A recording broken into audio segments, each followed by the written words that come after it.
Fever बच्चों में सबसे कॉमन कंप्लेन है जो पेरेंट्स अपने बच्चों को हमारी क्लिनिक में लेके आते हैं। आज मैं बताऊंगा कि घर पे आप कैसे फीवर का ट्रीटमेंट कर सकते हैं। Welcome back to my YouTube channel. मेरा नाम डॉक्टर ताहिर है। मैं एक सीनियर कंसल्टेंट पीडियाट्रिशियन हूँ और आज के वीडियो को हम 5 सेक्शंस में डिवाइड करेंगे।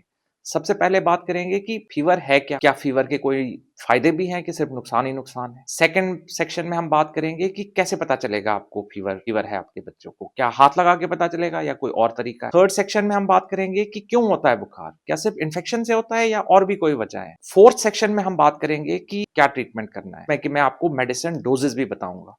लेकिन क्या सिर्फ मेडिसिन ही देते हैं या और भी कुछ कर सकते हैं फीवर के लिए, ये हम फोर्थ सेक्शन में बात करेंगे। अगर आप यही देखना चाहते हो तो आप डायरेक्टली फोर्थ सेक्शन में जाएं। लास्ट में मैं आपको बताऊंगा कि फीवर के साथ जो हम बच्चों को देते हैं, जैसे कि एंटीबायोटिक, अगर बच्चा खाना नहीं खा रहा है आपको फिक्र कब करनी है और क्या नहीं करना है फीवर, ये सब चीजें मैं लास्ट में बताऊंगा, तो प्लीज वीडियो पूरा देखें। फर्स्ट सेक्शन में आते हैं तो फीवर किस बला का नाम है। देखिए, फीवर हम कहते हैं टेम्परेचर जब हाई होता है, इसका मतलब हमारी बॉडी का एक टेम्परेचर सेट पॉइंट होता है। हमारी बॉडी नॉर्मल टेम्परेचर 98.6 डिग्रीज होता है। ये टेम्परेचर थोड़ा वेरी करता है, मॉर्निंग में थोड़ा कम और शाम को थोड़ा ज्यादा, तो ये नॉर्मल चीज है। इसके सिर्फ नुकसान ही नुकसान नहीं है, कुछ फायदे भी हैं। इससे इन्फेक्शन को फाइट करने के लिए हमें मदद मिलती है। दूसरा फायदा ये होता है कि ये एक सिग्नल होता है। मान लो हमारे अंदर इन्फेक्शन है और हमें पता ही नहीं चला, इन्फेक्शन बहुत बढ़ गया, तो फीवर एक सिग्नल होता है कि कुछ गड़बड़ है, आप चेकअप कराएं। देखिए, नुकसान तो है ही, खैर इससे बच्चा अनकंफर्टेबल हो सकता है और बच्चे की जरूरियात भी बढ़ जाती है, पानी की, न्यूट्रिशन की, ऑक्सीजन की,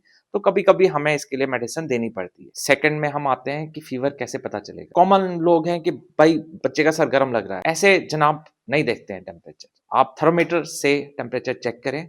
अगर मुंह में रफली 100 से ऊपर आ रहा है, एक्जिला में 99 से ऊपर आ रहा है, तो आप कह सकते हो कि आपके बच्चे को फीवर। तो अब अगर फीवर है तो क्यों है, तो फीवर के बड़े सारे रीजन है। सबसे कॉमन रीजन तो इन्फेक्शन ही है, लेकिन क्या आप जानते हैं कि अगर हमें डिहाइड्रेशन है, पानी की कमी है, तो उससे भी हमें टेम्परेचर हाई हो सकता है। कुछ दवाइयों से टेम्परेचर हाई हो सकता है।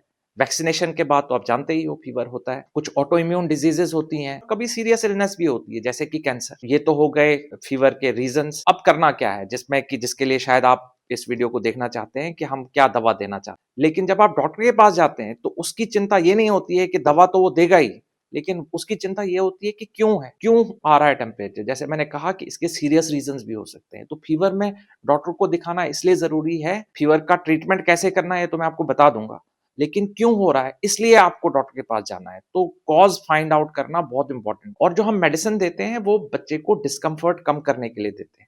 हल्का सा टेम्परेचर, हल्का टेम्परेचर मान लो 100-102 से कम यूजुअली बच्चे को डिस्कम्फर्ट नहीं करता। बच्चा खेल खेल रहा है, हंस खेल रहा है, उसका टेम्परेचर 102 से कम है, तो कोई कुछ भी करने की जरूरत नहीं, कोई मेडिसिन की तो बिल्कुल जरूरत नहीं है। लेकिन अगर बच्चा अनकंफर्टेबल हो रहा है और आपको लगता है कि मुझे दवा देनी चाहिए, तो दवा से पहले दो चीजें आपको करनी है।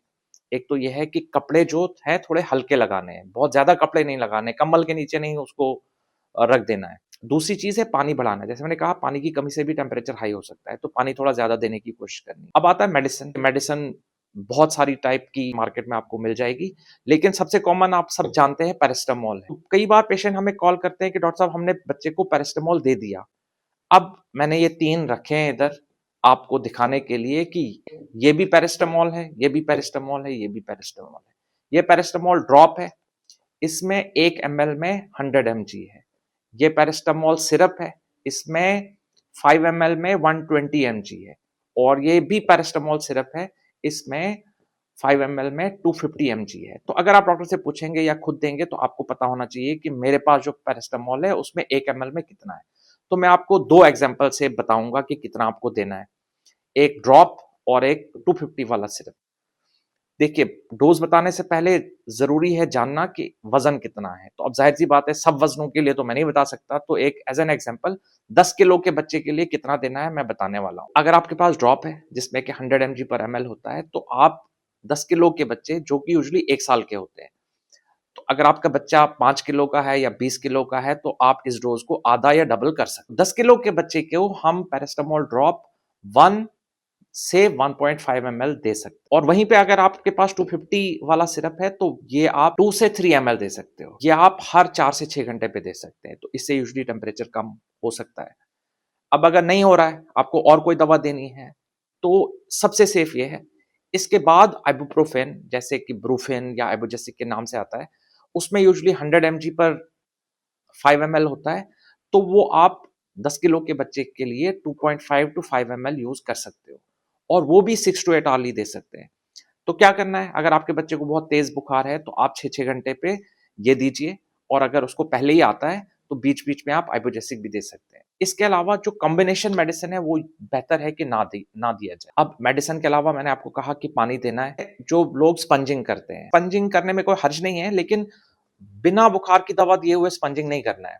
क्योंकि जैसे मैंने कहा कि जब हमारे बॉडी को के अंदर इन्फेक्शन होता है, तो हमारी बॉडी हमारे टेम्परेचर को हाई करना चाहती है।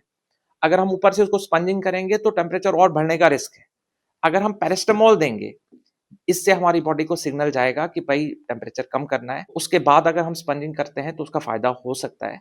लेकिन स्पंजिंग जो पानी हम यूज़ करेंगे, वो बहुत ठंडा नहीं होना चाहिए, आइस कोल्ड वाटर नहीं होना चाहिए। उसका टेम्परेचर अराउंड 30 डिग्री होता है। जैसे आजकल हमारे पानी तो 1 डिग्री, 2 डिग्री होगा, तो इससे तो स्पंजिंग नहीं करना है। टेपेड वाटर से स्पंजिंग करते हैं, और जो लोग सिर्फ़ सर पे करते हैं, वो तरीका नहीं है। पूरी बॉडी पे आप कर सकते हो, 15-20 मिनट तक हम कर सकते हैं। अब लास्ट सेक्शन में आते हैं, एंटीबायोटिक्स। ज़्यादातर फीवर वायरल इन्फेक्शन से होते हैं। इसमें खुद ही आपको एंटीबायोटिक नहीं देना है। एंटीबायोटिक फीवर का इलाज नहीं है। दूसरा प्रॉब्लम आता है कि भाई बच्चा खाना नहीं खाता। बच्चा क्योंकि डिस्कम्फर्ट में है, तो थोड़ा तो खाना कम खाएगा। तो इसका इलाज ये है कि आप थोड़ा उसको पानी थोड़ा ज़्यादा दें और हल्का खाना दें। अगर बिल्कुल नहीं खाता है, फिर तो हॉस्पिटल में एडमिट करना है। अब ये है कि चिंता कब करनी है? देखिए, चिंता करनी है 3 महीने से कम अगर बच्चा है, तो उसमें तो मसला है। अगर फीवर है, आपको ज़रूर चेक कराना है। या अगर 104 से ऊपर है, तो फिर आप जल्दी दिखाइए। अगर 5 दिन से ज़्यादा है, 5 दिन तक, 3-4 दिन तक तो आप घर पे ये पैरासिटामोल वगैरह दे ही सकते हो। लेकिन अगर 5 दिन से ज़्यादा है, तो फिर आपको जल्दी दिखाना। लास्ट में क्या नहीं करना है, जैसे मैंने पहले भी कहा, ज़्यादा कपड़े नहीं लगाने हैं, आइस नहीं लगानी है, बर्फ से नहीं कराना है। कुछ दवाएँ अभी रिसेंटली बैन हुई है, जैसे निमेसुलाइड, एस्पिरिन और निमेसुलाइड, ये दवाइयाँ घर पे खुद ही यूज़ नहीं करनी है। और थोड़ी देर आप इलाज कर सकते हो। ये नहीं कि आप हमेशा इलाज कर ही रहे हो, खुद ही ये पैरासिटामोल दिए जा रहे हो, बच्चा ठीक नहीं हो रहा। जैसे मैंने कहा, कुछ सीरियस रीज़न्स भी हो सकते हैं, इसलिए बहुत दिनों तक घर पे नहीं करना है। आप जब अगर नहीं हो रहा है 2-3 दिन में ठीक, तो आप ट्रीटमेंट सीक करें। अगर फीवर के ट्रीटमेंट के बारे में आपको कोई क्वेश्चन्स हैं, तो आप प्लीज़ मुझे कमेंट्स में पूछिए। Thank you.